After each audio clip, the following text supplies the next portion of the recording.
Hello students, welcome to गंतव्य JEE classes. तो क्या है ये डिफरेंशिएबिलिटी ट्रैप?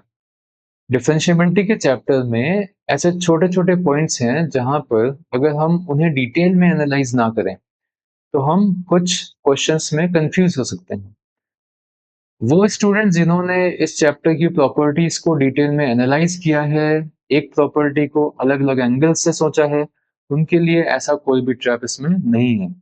बट जिन्होंने ऊपरी तौर पे पढ़ा है, उस प्रॉपर्टी को अलग अलग एस्पेक्ट्स के थ्रू समझा नहीं है, एनालाइज नहीं किया है, they may get confused in certain questions in examinations. और जे एडवांस 2020 में ऐसा क्वेश्चन पूछा भी गया था और बाकी ईयर्स में भी क्वेश्चंस आए हैं जिनमें इस तरह की प्रॉपर्टीज का यूज होता है। सो let us understand what is this differentiability trap. तो भाई, एक कबूतर दूसरे कबूतर से पूछ रहा है, ये जो ग्रीन कलर के कैप वाला है ये स्टूडेंट है और जिसके पास ब्लैक कलर की कैप है वो टीचर है।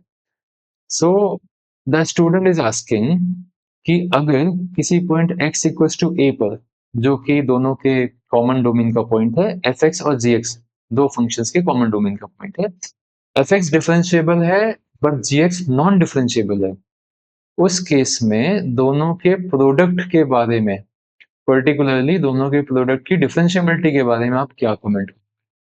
क्या F x into g x differentiable होगा या फिर डिफरेंशिएबल नहीं होगा? तो इन जनरल जो प्रॉपर्टी हम डिस्कस करते हैं क्लास में, अक्सर आपको कई जगह पर लिखी मिल भी जाएगी। इस केस में nothing definite can be said about the differentiability of f x into g x. मतलब ये है कि product of two functions in this case can either be differentiable और non differentiable depending upon the given functions. हम पूरी तरह से नहीं बोल सकते कि f x into g x differentiable होगा ही होगा या फिर नॉन डिफरेंशिएबल होगा। It depends upon the two functions and it is perfectly fine. इसमें कोई भी दिक्कत नहीं है, ये पूरी तरह से सही है। बट हाँ, यहाँ पर हम इसका एक स्पेशल केस बना सकते हैं अंडर सर्टेन कंडीशंस की। अगर हम एफ एक्स और जी एक्स पे कुछ और कंडीशंस लगा दें तो कुछ सॉलिड फिक्स्ड निकल करके आता है यहाँ पर, और उसी को हम एनालाइज करना चाहते हैं। So let us understand that what is that special case. यहाँ पर एक स्पेशल केस है, तो क्या है वो स्पेशल केस? इस स्पेशल केस में ऐसा है कि अगर किसी point x equal to a पर fx डिफरेंशिएबल है और साथ ही साथ उसकी वैल्यू जीरो है, यानी fx डिफरेंशिएबल है और वो जीरो हो रहा है, यानी कि वो x एक्सिस को इंटरसेक्ट कर रहा है या फिर टच कर रहा है उस point x equal to a पर, और जो दूसरा फंक्शन gx है वो उसी पॉइंट पर कंटिन्यूअस है। तो अगर ये दोनों कंडीशन सेटिस्फाई होती हैं तो product function fx into g x उस point x equal to a पर हमेशा डिफरेंशिएबल होगा, इस बात की guarantee. So this is a very important and interesting property कि कैसे ये दोनों फंक्शन मल्टीप्लाई हो गए के रिजल्टेंट फंक्शन को डिफरेंशिएबल बना रहे हैं। अगर आप इसको ग्राफिकली समझने की कोशिश करो तो सपोज हमारे पास एक फंक्शन है एफ एक्स जो कि है साइन एक्स, और मैं एक्स इक्वल टू पाई पर इस फंक्शन के बारे में बात करता हूँ, क्योंकि एक्स इक्वल टू पाई पर यह फंक्शन डिफरेंशिएबल होता है, ये हम सभी जानते हैं। और इस पॉइंट पर इस फंक्शन का जो डेरिवेटिव होता है वो डेरिवेटिव की वैल्यू -1 आती है, क्योंकि अगर आप इसको डिफरेंशिएट करोगे तो इसका स्लोप -1 आएगा यहाँ पर। ठीक है। और इसी पॉइंट एक्स इक्वल टू पाई पर जो हम दूसरा फंक्शन लेते हैं वो ऐसा होना चाहिए कि नॉन डिफरेंशिएबल हो, क्योंकि अगर जी एक्स भी डिफरेंशिएबल लिया तो भाई दोनों का प्रोडक्ट तो डिफरेंशिएबल होगा ही होगा। तो हम जी एक्स को नॉन डिफरेंशिएबल लेते हैं। So let us consider mod x minus pi. Mod x को मैंने पाई यूनिट राइट में शिफ्ट कर दिया, तो अब ये दूसरा फंक्शन जी एक्स जो है वो नॉन डिफरेंशिएबल। आप देख सकते हो कि यहाँ पर दोनों का जो प्रोडक्ट आएगा वो कंटिन्यूअस तो होगा ही होगा, क्योंकि दोनों फंक्शन कंटिन्यूअस हैं।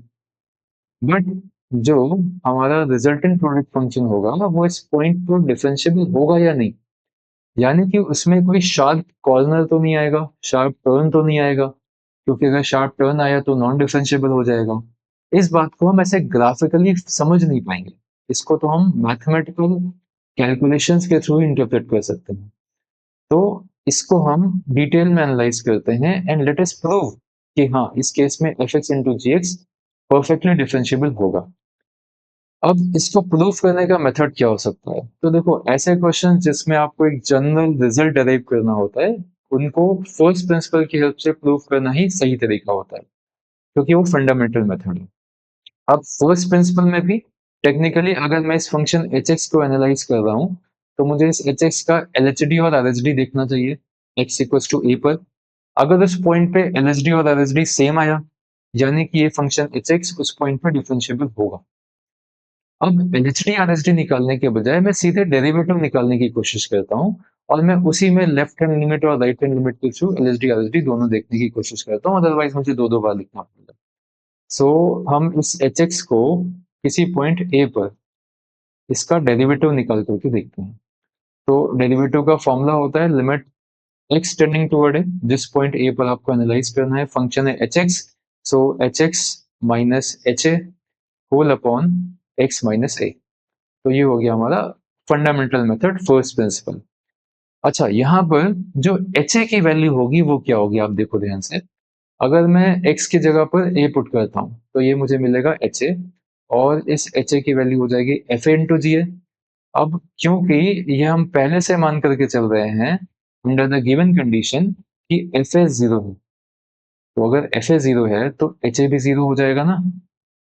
ठीक है, so this limit becomes limit x tending toward a, और h x which is f x into g x, इसको हम f x into g x लिखेंगे, माइनस एच ए तो आपका जीरो हो गया, so this become zero whole upon x minus a. यहाँ पर थोड़ा सा लिखने का तरीका मैं बदलता हूँ, limit x tending toward a, और एफ एक्स को मैं कुछ ऐसे लिख सकता हूँ, एफ एक्स माइनस जीरो कर लेता हूँ, मल्टीप्लाइड बाई जी एक्स तो हमारे पास ऑलरेडी है ही, होल अपॉन एक्स माइनस ए, कुछ ऐसे लिख लेता हूँ। अब ये मैंने क्यों लिखा, क्योंकि ये जो आपका जीरो है, आप इस जीरो को एफ ए लिख सकते हो, एफ ए की वैल्यू जीरो है, करेक्ट। सो क्या मिलता है हमको, this is equal to limit x tending toward a, और ये आपका बन गया f x minus f a whole upon x minus a. ये अलग क्यों लिखा है आप शायद समझ गए होगे, और जो जी एक्स था मैं उसको अलग से लिख लेता हूँ, लिमिट एक्स टेंडिंग टूवर्ड ए जी एक्स। अब देखो, जो हमारा फंक्शन एफ एक्स है वो point x equal to a पर डिफरेंशिएबल, डिफरेंशिएबल होने का मतलब है कि जब आप इसका डेरिवेटिव निकालोगे तो L H D R H D same आएगा, और limit x tending toward a f x minus f a whole upon x minus a exist करेगी, तभी तो L H D R H D same आएगा। और वो जो लिमिट की वैल्यू आएगी उसी को तो हम डेरिवेटिव बोलते हैं एफ डैश है, तो वो एफ डैश ए होगा। जी एक्स हमारा कंटिन्यूस है एक्स इक्वल टू ए पर, इसका मतलब है कि अगर मैं जी एक्स की लेफ्ट हैंड लिमिट और राइट हैंड लिमिट लेता हूँ एक्स इक्वल टू ए पर, तो वो दोनों सेम आएगी, सो लिमिट एग्जिस्ट, एंड वो जो लिमिटिंग वैल्यू होगी वो फंक्शन की वैल्यू के भी बराबर होगी, जी ए के बराबर। तो keeping these two things in mind, ये जो फर्स्ट वाला पार्ट है ये तो हमारा हो गया एफ डैश है। अब चाहे आप इसमें एल एच डी निकालो या आर एच डी निकालो, मतलब आप ए प्लस पे डेरिवेटिव निकालो या फिर ए माइनस पे डेरिवेटिव निकालो, दोनों ही केस में ये वाला पार्ट तो एफ डैश ए के बराबर आएगा, क्योंकि इसकी L H D R H D exist कर रहा है इसका। और जो हमारा जी एक्स है वो कंटिन्यूस है, तो इसकी वैल्यू भी जी ए के बराबर होगी। तो मैं बोल सकता हूँ कि यहाँ पर ये जो वैल्यू आती है ये एक फिक्स्ड वैल्यू आती है, this first part is f dash a and second part is g a. तो हमारे एच एक्स का लेफ्ट हैंड डेरिवेटिव और राइट हैंड डेरिवेटिव दोनों सेम आएगा, इसका मतलब है h x x equal to a पर डिफरेंशिएबल होगा, तो ये एक जनरल मेथड हो गया। ठीक है, लेकिन यहां पर भी एक छोटा सा ट्रिक है। अक्सर स्टूडेंट प्रॉपर्टी को इंटरप्रेट करते समय स्टेटमेंट को ध्यान से नहीं समझते। अगर आपके पास कोई स्टेटमेंट लिखा हुआ है जिसमें इफ और देन का यूज हुआ है, तो इसका मतलब होता है कि इफ के साथ लिखी हुई कंडीशन अगर ट्रू है तो देन के साथ लिखी हुई कंडीशन के ट्रू होने की गारंटी है। बट अगर पहला वाला स्टेटमेंट ही ट्रू नहीं होता है तो दूसरे वाला ट्रू हो भी सकता है, नहीं भी हो सकता है। इसको आप ऐसे समझ सकते हो कि किसी ने आपसे बोला कि if you study well you will get good marks, it doesn't mean that if you don't study well you will not get good marks. अगर आप अच्छे से पढ़ाई करते हो आपके अच्छे मार्क्स आएंगे, ऐसा किसी ने बोला, लेकिन उसने ये नहीं बोला कि अगर आप अच्छे से पढ़ाई नहीं करते हो तो आपके अच्छे मार्क्स नहीं आ सकते।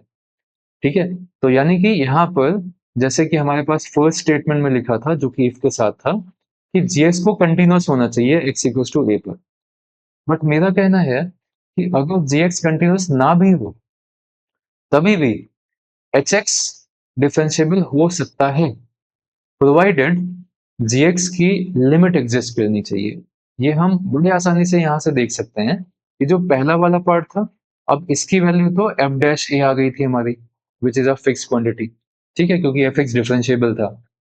अब इस पूरी लिमिट को एग्जिस्ट करने के लिए ये वाला जो पार्ट है, लिमिट ऑफ जीएक्स, ये अगर हमें सेम मिलती है लेफ्ट साइड से और राइट साइड से, तो इसका मतलब है उस केस में एच एक्स का L S D R S D same आ जाएगा। तो अगर इसकी वैल्यू जी ए आती है, तो इसकी वैल्यू जी ए आने के लिए हो सकता है कि फंक्शन कंटिन्यूस हो, बट अगर ये फंक्शन कंटिन्यूस नहीं भी है, एक्स इक्वल्स टू ए पर इस फंक्शन की वैल्यू कुछ और है बट लिमिट एग्जिस्ट करती है, तो भी उस केस में ये जो पूरी वैल्यू है ये तो सेम ही आएगी, क्योंकि लेफ्ट हैंड लिमिट और राइट हैंड लिमिट सेम होगी। तो इस पूरे की वैल्यू अगेन एफ डैश ए इनटू एक फिक्स्ड नंबर आएगा यहाँ पे, तो उस केस में एच एक्स का डेरिवेटिव एग्जिस्ट करेगा। इसको हम कुछ ऐसे भी समझ सकते हैं, सपोज मैंने एक फंक्शन लिया साइन एक्स, वही हमारा पुराना फंक्शन, और हम एक्स इक्वल टू पाई पर इसको एनालाइज करने की कोशिश कर रहे हैं। अब x इक्वल टू पाई पे हम दूसरा फंक्शन ले लेते हैं जो कि हमने पहले लिया था mod x minus pi, but इस टाइम पर मैं उस मॉड x माइनस पाई को एक छोटे से पॉइंट पर चेंज कर देता हूँ। इस पॉइंट पे मैं एक गैप बना देता हूँ और इसको थोड़ा ऊपर डिफाइन कर देता हूँ कि मैंने इस फंक्शन को यहाँ पर डिफाइन कर दिया। इस पॉइंट पर फंक्शन की वैल्यू ऊपर बैठी हुई है, मतलब ये फंक्शन इस पॉइंट पर डिसकंटिन्यूस हो गया। अब आप देखो, इस केस में पहली बात, दोनों फंक्शन का जो प्रोडक्ट आएगा वो कंटिन्यूस आएगा। ये बात आपने शायद हमने कंटिन्यूटी में डिस्कस करी है। पाई के पहले क्योंकि साइन एक्स जीरो की तरफ अप्रोच कर रहा है, तो इन दोनों का प्रोडक्ट जीरो की तरफ अप्रोच करेगा। दोनों फंक्शन एफ एक्स और जी एक्स जब ये दोनों मल्टीप्लाई होंगे यहाँ पर, तो ये जीरो की तरफ अप्रोच करेगा, राइट साइड में भी जीरो की तरफ अप्रोच करेगा। और ये जो पॉइंट है, इस पॉइंट पे हमारा साइन एक्स परफेक्टली डिफाइंड है, साइन एक्स इस पॉइंट पे वेल डिफाइंड है, बट दूसरा फंक्शन जो डिफाइंड है जी एक्स, उसकी वैल्यू ऊपर है, वो जीरो ना होकर के कुछ और फाइनाइट वैल्यू पे बैठा है। तो क्योंकि यहाँ पर साइन एक्स जीरो है, तो साइन एक्स की वैल्यू इनटू दिस वैल्यू वापस से जीरो हो जाएगा, तो ये पूरा रिजल्टेंट फंक्शन तो कंटिन्यूअस आएगा। बट डिफरेंशिएबिलिटी के बारे में बात करें, तो क्योंकि यहाँ पर जी एक्स की जो लिमिट है, जब हम पाई को टेंड करेंगे लेफ्ट साइड से और राइट हैंड साइड से, तो दोनों ही तरफ से जी एक्स की लिमिट सेम आ रही है, और वो यहाँ पर जीरो आने की कोशिश कर रही है, मतलब कि लिमिट जीरो आ रही है। तो ये वाला जो पार्ट है ये भी लेफ्ट से और राइट से दोनों से सेम आंसर देगा। इसका मतलब है अगर जी एक्स उस पॉइंट पर जिसकी बात हो रही है, जिस पॉइंट की बात हो रही है, उस पॉइंट पर डिसकंटिन्यूअस भी है, बट डिफाइंड होना चाहिए, और जी एक्स की लिमिट एग्जिस्ट कर रही है, तो भी हमारा फंक्शन एच एक्स उस पॉइंट पे डिफरेंशिएबल हो जाता है। तो ये स्टेटमेंट बिल्कुल सही है, बट अगर आप चाहो तो इसको थोड़ा सा और रिफाइन कर सकते हैं। So what is that refined statement?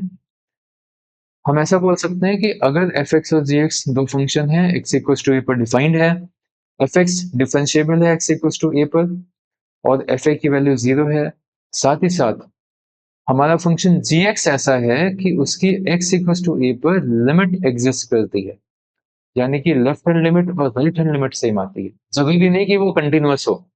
उस केस में भी हमारा function h x which is f x into g x differentiable होगा। And this is a very important point. इस पॉइंट को ध्यान में रखते हुए एक बार जेई एडवांस में क्वेश्चन पूछा गया था। अब उस क्वेश्चन को हम एनालाइज करते हैं। So let us solve this question which was asked in JEE advance 2020। तो इस क्वेश्चन में वैसे तो कई स्टूडेंट्स ने इसको चारों पार्ट को अलग अलग एनालाइज किया, बट मेरा कहना है कि अगर आप यहाँ पर प्रॉपर्टीज को ध्यान में रखते हो जो अभी अभी हमने डिस्कस करी, तो आप इस क्वेश्चन को बहुत ही कम टाइम में सॉल्व कर सकते हैं। अब यहाँ पर दो फंक्शंस की बात करी गई है, एफ एक्स और जी एक्स, और साथ ही साथ दोनों के प्रोडक्ट की भी बात चल रही है, F x into g x, उनका प्रोडक्ट। तो जैसे ही उसने बोला कि दोनों फंक्शंस का जो प्रोडक्ट है उसकी डिफरेंशिएबिलिटी के बारे में हमें यहाँ पर कमेंट करना है, तो हमें तुरंत इस प्रॉपर्टी को ध्यान में रखते हुए अगर हम इसको एनालाइज करें, तो सबसे पहले तो मैं एफ एक्स को उठा लेता हूँ और मैं चेक करता हूँ कि f x x equal to one पे डिफरेंशिएबल है या नहीं, क्योंकि इस क्वेश्चन में हमेशा एक्स इक्वल टू वन पे ही बात हो रही है। हर एक ऑप्शन में। एफ को डिफरेंशियबिलिटी चेक करने से पहले मैं एफ को थोड़ा सा सिंप्लीफाई कर लेता हूँ। जैसे कि आप देख सकते हो यहाँ पर इजिली मैं x minus one as a factor common ले सकता हूँ। तो यहाँ से कॉमन लिया हमने x square, it becomes x minus one, और सेकेंड पार्ट में ऑलरेडी एक्स माइनस वन है, x minus one into sine x. ठीक है, एक्स माइनस वन कॉमन आ जाता है और ये हो जाता है हमारा x square plus sine x. अब इसको एनालाइज करने में थोड़ा सा आसानी होगी, हम थोड़ा सा कंप्रेस्ड फॉर्म में लिख दिया हमने। So let us find LHD and RHD, left hand derivative and right hand derivative of fx। So at x equals to one मैं चेक करने जा रहा हूँ कि ये fx डिफरेंशिएबल है या नहीं। तो अगर मैं लेफ्ट हैंड डेरिवेटिव निकालता हूँ तो फॉर्मूला सभी को पता होगा, limit h tending toward zero, ये हो जाएगा f of a minus h. अब a हमारा वन है तो it becomes one minus h minus f a का मतलब हो गया f one whole upon minus h. F x हमें दिया हुआ है ये इक्वेशन वन से, तो हम इसकी वैल्यू को यहाँ पर पुट करते हैं। It becomes limit h tending toward zero, x की जगह पर वन माइनस एच पुट किया तो वन और वन कट गया, हमें मिला माइनस एच। और ये जो सेकंड टर्म है ये हो जाता है आपका वन माइनस एच का whole square plus sine one minus h. ठीक है, सब बढ़िया है यहाँ पर। Whole upon minus h, minus h को हम माइनस एच के साथ में कैंसिल आउट कर सकते हैं। और जब हम इस लिमिट को पुट करेंगे टेंडिंग टूवर्ड जीरो, तो ये पार्ट तो हो गया वन और ये पार्ट हो गया आपका साइन वन, तो इसकी वैल्यू आ गई वन प्लस साइन वन। ठीक है, ये हमारा LHD है। सिमिलरली अगर हम राइट हैंड डेरिवेटिव निकालते हैं तो क्या हो जाएगा, it is limit h tending toward zero, और ये हो जाएगा f one plus h minus f one whole upon minus h. अच्छा, F1 की वैल्यू आपने देखा होगा, F1 की वैल्यू जीरो है, इसलिए मैंने यहाँ पर माइनस जीरो कुछ नहीं लिखा, क्योंकि जब आप यहाँ पर वन पुट करते हो तो x माइनस वन तो जीरो हो जाएगा और x और साइन x भी जीरो हो जाएगा, तो F1 की वैल्यू जीरो थी, इसलिए मैंने नहीं लिखा। और ये डिनोमिनेटर में हो गया plus H. So this is limit h tending toward zero, f of one plus h, again equation one से आप रखते हो तो यहाँ पर मिलता है आपको h, और ब्रैकेट में हो गया वन प्लस एच का whole square plus sine one plus h और whole upon plus h. Again plus h और प्लस एच कट गया, एच को जीरो रखते हैं तो हमें मिलता है वन प्लस साइन वन। तो जैसा कि हमने देखा लेफ्ट हैंड लिमिट और राइट हैंड लिमिट सेम आई, तो यहां पर हम उस प्रॉपर्टी को फिट कर सकते हैं। Among the two functions fx and gx, when we talk about their product, this function fx is such that it is differentiable, क्योंकि LHD और RHD सेम आया है। साथ ही साथ fx की value x equal to one पे zero है। ठीक है, तो पहला फंक्शन डिफरेंशिएबल है और उसकी वैल्यू जीरो है। अगर दूसरा फंक्शन कंटिन्यूअस हो गया तो ये दोनों का प्रोडक्ट डिफरेंशिएबल हो जाएगा। तो अब हम इसको एनालाइज करते हैं ऑप्शंस वाइज।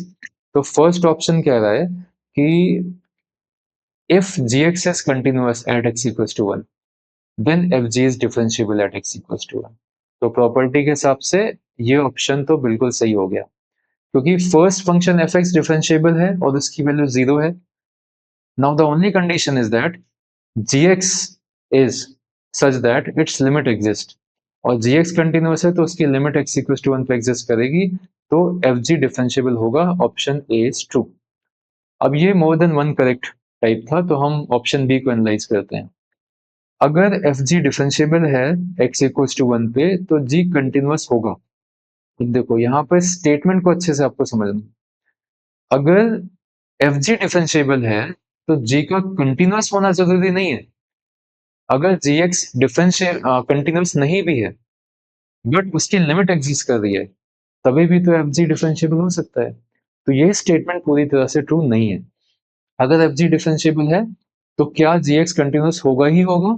नहीं, not necessary. So option B is incorrect. Option C, अगर जी डिफरेंशिएबल है, अब देखो अगर जी डिफरेंशिएबल है तो कंटिन्यूस तो होना ही पड़ेगा उसको, और अगर जी कंटिन्यूस है तो एफ जी डिफरेंशिएबल होगा। Option C is also correct.